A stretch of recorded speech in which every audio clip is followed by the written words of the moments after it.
New laws will go into effect as we bring in the new year, including changes to paid family leave and medical leave.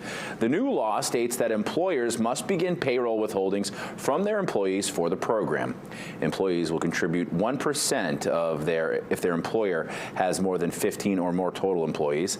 If there are less than 15, employees will contribute 0.5%.